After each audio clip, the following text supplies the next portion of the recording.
जरा सोचिए, एक ऐसा विमान जो हजारों किलोमीटर दूर से परमाणु मिसाइल दागकर गायब हो जाए, जिसे दुश्मन देख तो ले लेकिन छू ना पाए। रूस का Tu-160 बॉम्बर वापस आ चुका है और इस बार यह पहले से भी ज्यादा खतरनाक है।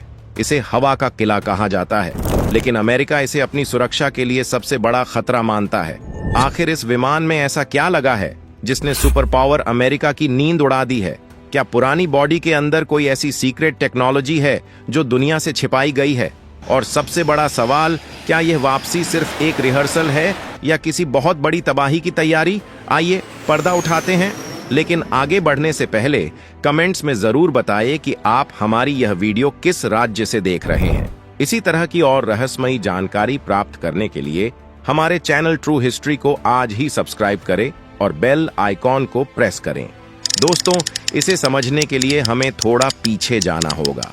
उस दौर में जब दुनिया दो हिस्सों में बटी हुई थी, एक तरफ अमेरिका और दूसरी तरफ सोवियत यूनियन। ये कोल्ड वॉर का जमाना था। उस वक्त रूस एक ऐसा हथियार बनाना चाहता था जो अमेरिका के सबसे खतरनाक बॉम्बर्स को भी बौना साबित कर दे। उन्हें एक ऐसा हवाई जहाज चाहिए था जो न सिर्फ तेज हो बल्कि इतना विशाल हो कि वो दुनिया के किसी भी कोने में तबाही का सामान पहुंचा सके। और इसी जिद ने जन्म दिया Tu-160 को। जब यह पहली बार आसमान में उड़ा तो दुनिया इसे देखकर दंग रह गई। इसका रंग एकदम सफेद था, बिल्कुल दूध जैसा। इसकी गर्दन लंबी और झुकी हुई थी। दिखने में यह इतना खूबसूरत और शांत लगता था कि रूसी पायलट्स ने इसे प्यार से नाम दिया व्हाइट स्वान, यानी सफेद हंस। लेकिन खूबसूरती अक्सर धोखा होती है। नाटो और पश्चिमी देशों ने इसे दूसरा नाम दिया ब्लैक जैक, एक ऐसा जुआ जिसमें हारने वाले की जान जाती है। लेकिन फिर 1991 आया, सोवियत यूनियन टूट गया, रूस की अर्थव्यवस्था बिखर गई। पैसों की कमी की वजह से इन सफेद हंसों को जमीन पर खड़ा कर दिया गया। कई जहाज तो यूक्रेन में सड़ने के लिए छोड़ दिए गए और कई को कबाड़ में बदल दिया गया। अमेरिका और दुनिया को लगा कि यह चैप्टर अब हमेशा के लिए बंद हो गया। वो रूसी दानव अब इतिहास बन चुका है। लेकिन वो गलत थे। समय का पहिया घूमा। साल 2023 और 2024 में कुछ ऐसा हुआ जिसने पेंटागन में खलबली मचा दी। रूस ने कजान की अपनी पुरानी फैक्ट्री के ताले फिर से खोल दिए। मशीनों की धूल झाड़ी गई और ऐलान किया गया कि Tu-160 मरा नहीं है, वो बस सो रहा था। और अब वो जाग चुका है। जब रूसी राष्ट्रपति व्लादिमीर पुतिन ने खुद इस नए अपग्रेडेड विमान की सीट पर बैठकर उड़ान भरी तो यह दुनिया के लिए एक साफ संकेत था, हम वापस आ गए हैं और पहले से ज्यादा ताकतवर होकर आए हैं। अब आप सोच रहे होंगे कि आखिर इस पुराने जहाज में ऐसा क्या खास है जो आज के मॉडर्न स्टील्थ फाइटर्स के जमाने में भी इसकी इतनी चर्चा हो रही है। सबसे पहले इसकी विशालता को समझिए। यह दुनिया का सबसे भारी और सबसे बड़ा लड़ाकू विमान है।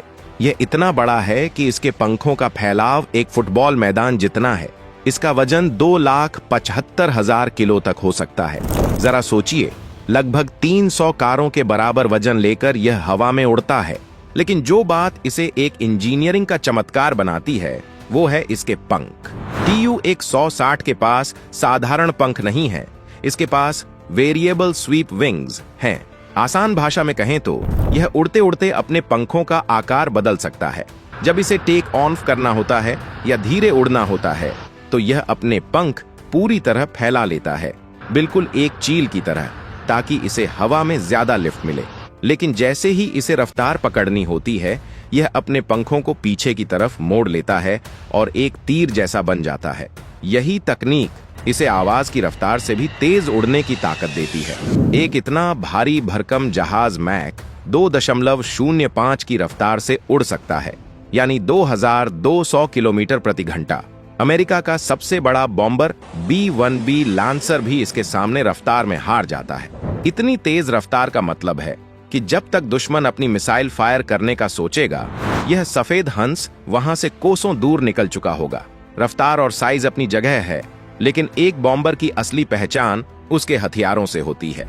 और यहाँ Tu-160 किसी बुरे सपने से कम नहीं है। इस विमान के पेट के अंदर 2 बड़े गोदाम बने हुए हैं। ये अपने साथ 40,000 किलो तक के हथियार ले जा सकता है। इसमें सामान्य बम तो आ ही सकते हैं, लेकिन असली खतरा है इसकी क्रूज मिसाइलें। Tu-160 को किसी देश के ऊपर जाने की जरूरत नहीं है। ये इसकी सबसे बड़ी खूबी है।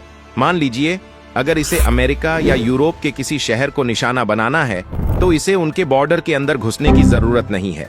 यह हजारों किलोमीटर दूर समुद्र के ऊपर या अपने ही देश की सीमा में सुरक्षित रहते हुए मिसाइल दाग सकता है। इसकी नई मिसाइलें जैसे कि KH-101 और KH-102 परमाणु हथियार ले जाने में सक्षम हैं। ये मिसाइलें 3000 से 5000 किलोमीटर दूर तक सटीक निशाना लगा सकती हैं। इसका मतलब है कि TU-160 रूस के ऊपर उड़ते हुए ही लंदन, पेरिस या किसी भी बड़े पश्चिमी शहर को निशाना बना सकता है। दुश्मन का एयर डिफेंस सिस्टम आसमान ताकता रह जाएगा और तबाही कहीं और से आ जाएगी। और अगर बात करें इसकी रेंज की तो यह बिना तेल भरवाए 12,000 किलोमीटर तक लगातार उड़ सकता है। और अगर हवा में ही इसमें दोबारा फ्यूल भर दिया जाए तो इसकी कोई सीमा नहीं है। यह पूरी पृथ्वी का चक्कर लगाकर वापस अपने घर आ सकता है। इसीलिए इसे ग्लोबल रीच वाला हथियार कहा जाता है। रूस ने जो नया विमान बनाया है वो बाहर से तो पुराने जैसा दिखता है, लेकिन अंदर से यह पूरी तरह बदल चुका है।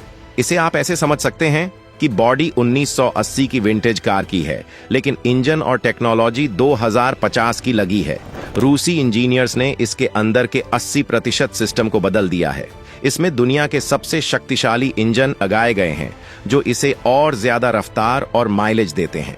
पहले इसमें हजारों बटन और सुइयां होती थीं। अब सब कुछ डिजिटल है, सब कुछ स्क्रीन्स पर है। ये सबसे डरावना हिस्सा है। इस विमान में ऐसे सिस्टम लगाए गए हैं जो दुश्मन के रडार को जाम कर सकते हैं। अगर कोई मिसाइल इसकी तरफ आती है तो यह उसे हवा में ही भटका सकता है। वैसे तो इतना बड़ा जहाज रडार से पूरी तरह नहीं छिप सकता, लेकिन कहा जा रहा है कि इस पर एक खास तरह की कोटिंग की गई है जो रडार की पकड़ को कमजोर बनाती है। अब आते हैं सबसे बड़े सवाल पर, अमेरिका की नींद क्यों उड़ी हुई है? असली लड़ाई क्षमता की है।